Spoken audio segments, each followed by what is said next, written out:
The walk out of Hillam was eerily silent. Blanche and Umber marched forward protectively, their swords held ready with purpose.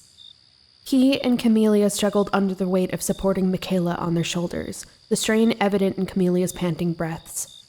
At their backs, Lucian lagged behind, his face pale and sweat beading on his brow. Occasionally, Blanche glanced back at him, their masked face not being able to hide their contemplation. Meanwhile, Michaela breathed lightly, her gaze unfocused. As Lucian noticed their concerned glances, frustration creased his brow. Am I the only one who's starting to question what's going on? The dolls remained silent, their steps steady as they continued forward. Camellia glanced back briefly, meeting her brother's uneasy gaze. I mean, the church suddenly caught on fire. There was no reason for it, and now they show up? How do we know they're not just another trick? Blanche abruptly whipped around, their porcelain body rigid with anger. What? We are literally taking you to Tobias and— I don't blame you for being frustrated, but I assure you, we have your best interests in mind. Lucian gritted his teeth, his gaze flicking away as his fists trembled. I'm sorry that we don't trust you yet. We've just been through a lot, and we don't even know you. He slowly looked up, his wooden features etched with concern. Did Tobias make you too?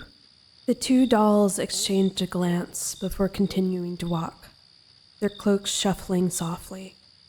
The scenery around them shifted and shimmered as they left the town, and as Lucian stepped beyond the city lines, the town faded into a thick fog. The group turned to look back at it, Camellia swallowing hard with fear. Then Key turned to the dolls again. Can you, please, answer her questions? Most of them are hard to answer. Please. I have no clue what's going on. If you've really been here in my absence, I deserve to at least know. Fine. Yes, Tobias made us. Our duty is to protect this place, specifically around his home.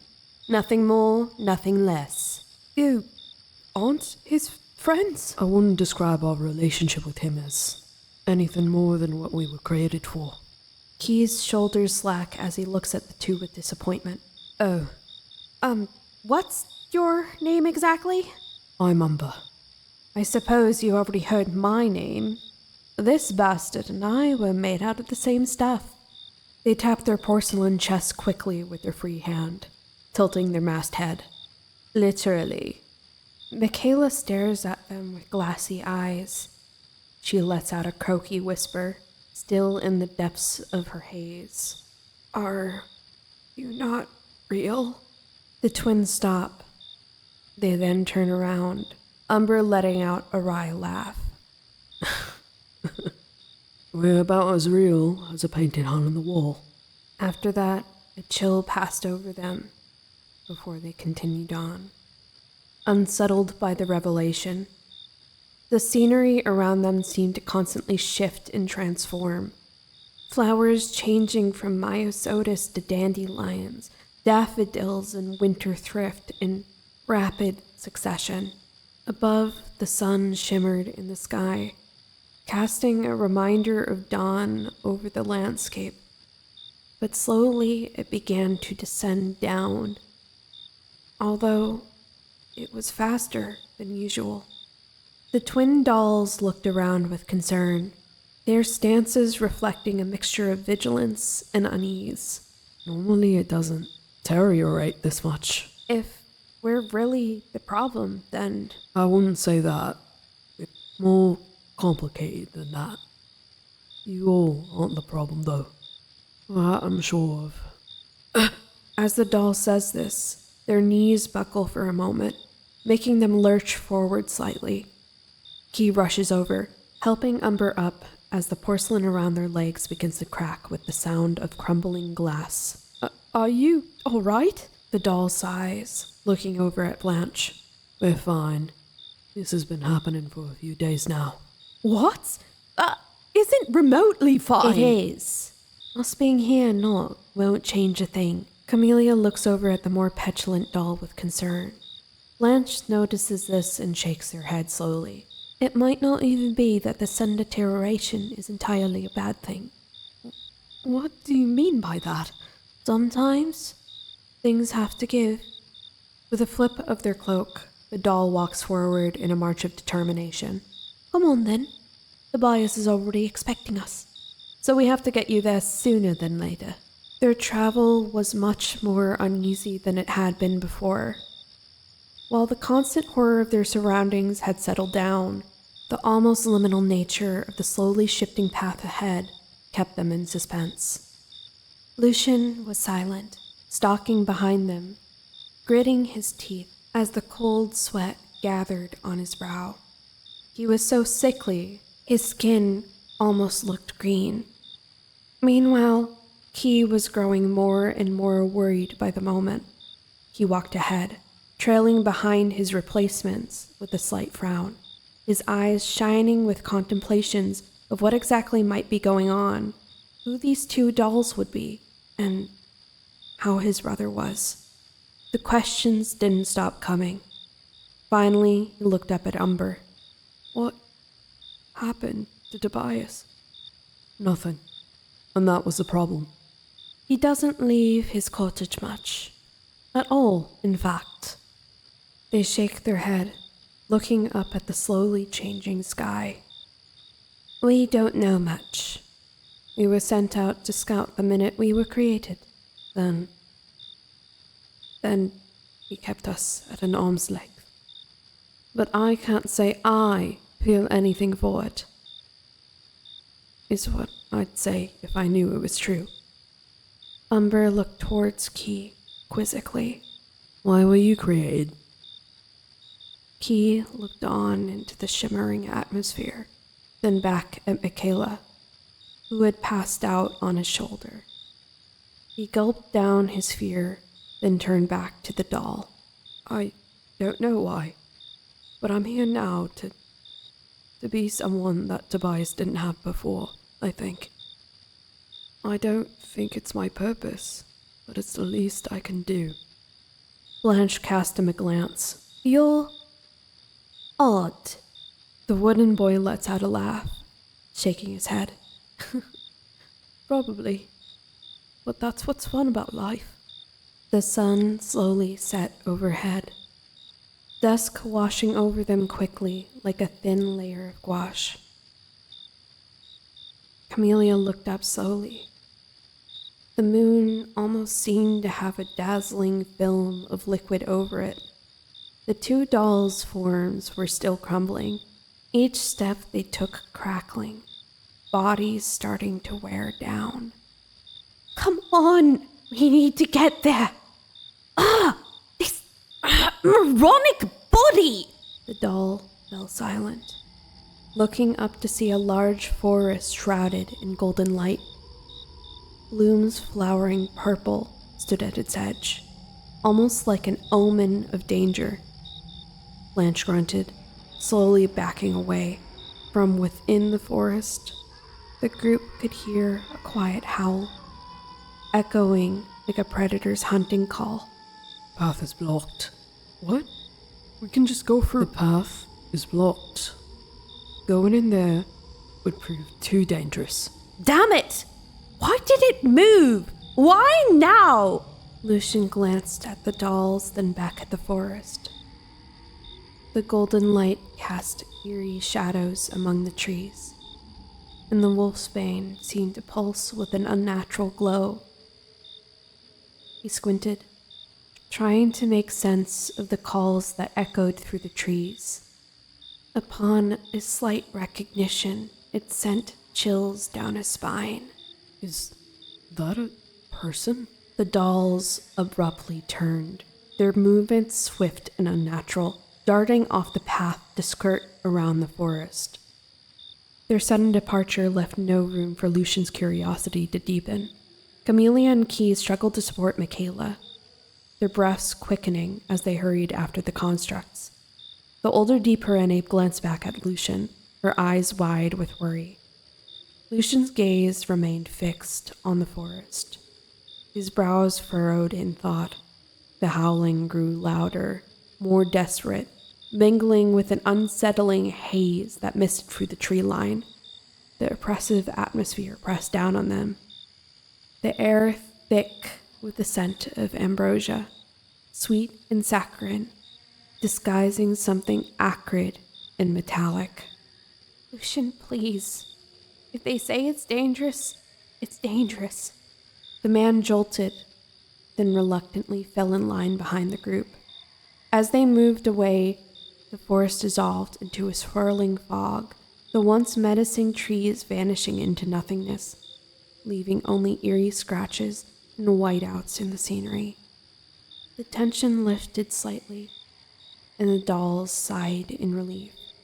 Even Blanche, who seemed stalwart and determined, was visibly at ease by the forest's disappearance. Lucian, however, glowered straight at them, his frustration boiling over. Just what exactly are you hiding? His voice echoed in the sudden quiet, bouncing off the fog and returning to them distorted and hollow. The dolls exchanged a glance, their silence only deepening Lucian's anger. The group paused, the weight of the question hanging heavily in the air. Camellia reached out to touch Lucian's arm, her eyes pleading for him to stop, but the apprehension crackled like static. Blanche was the first to turn, crossing their arms with a stern regard. We aren't hiding anything from you. In fact, we're trying to protect you. The cryptic response did little to soothe Lucian's agitation. He opened his mouth to retort, but Blanche quickly cut him off in annoyance. Do you honestly think we would have any reason to trick you? It doesn't seem like that's not likely. You take us down a path, then suddenly say we can't go down it anymore, then take us on a detour. What is even your problem? Honestly. Camellia tried to hold back a retort against Blanche. Her grip on Lucian's shoulder tightened, looking at him pleadingly. Lucian, just take a moment to calm down. I know you really want to see Tobias, but... The tension was now like a taut wire ready to snap. Lucian's eyes were wild with frustration and confusion. Meanwhile, Blanche seemed to stiffen at this response, their hand going to their side with fear. However, Umber stepped forward, stopping their twin from making a mistake they would later regret. Trust us when we say we're trying to keep you safe. Lucian's anger flickered, his expression softening just a fraction as he absorbed Umber's tone. The reassurance of safety seemed to cut through his frustration, and he took a deep breath, trying to steady himself. The two dolls looked at him, continuing to scrutinize him closely. The slow crumbling of their forms was the only backdrop for this moment. Then, finally, Umber spoke with a nod. Thank you. I would ask you don't mention this incident to Tobias. As they continued forward, the dolls now maintained a further distance from the group. Key glanced between them, hesitating briefly before turning his attention to Lucian. The man's pointed ears drooped, his expression one of clear dejection. Key's wooden fingers flexed, unsure of how to bridge the growing chasm between them. He finally took a breath, inching closer to Lucian, his voice gentle. Are you all right? I can be. He stalked forward, his large form hunched over as if he'd been kicked. Camellia lingered behind with Key, bearing some of Michaela's weight. The two looked forward before continuing in the shadow of the two dolls. What seemed like hours of walking must have only been a quarter of one. Every so often, the slowly deteriorating dolls would stumble forward, bits and pieces of their porcelain forms slacking off and leaving on the pathway. As they got forward, the more scenery seemed to set itself into place, no longer phasing in and out of view like the flickering light of cinders. With a yelp, Blanche fell forward, their entire leg falling off with a sharp thunk. Umber looked down at them, kneeling to their side with hunched shoulders. The group looked down at the scene, fearful at the loss, though not death as they understood it. Witnessing the gradual deterioration of a being after what felt like such a short journey was sobering, a near instantaneous dead reckoning as Camellia had learned from books. I'm not sure if I can keep going, Umber. Can you lead them forward? Yes. Of course, of course. The black-clad doll shakingly gets up, hand falling off to join their sibling as they slowly dissolve into the earth.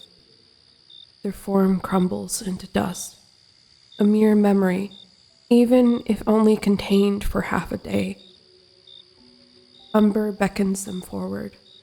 I don't think you should watch that. They have no choice but to obey, walking forward. However, Lucian is unable to keep his eyes away as the leftover body dissolves into a sooty gray and floats into the atmosphere.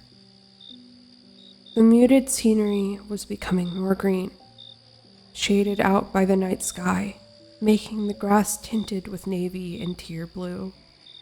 The moon shadowed overhead like an ever-present observer as each segment of umber fell onto the path below, dissolving into bits of ash and dust. Please, just stop. I don't want someone Tobias knew to die. I won't be gone. Keep going. Please. He gulped, and they continued forward, and finally it was there. Their destination, a wood and stone house, pristine and prim, with spring flowers dotting the ground around it.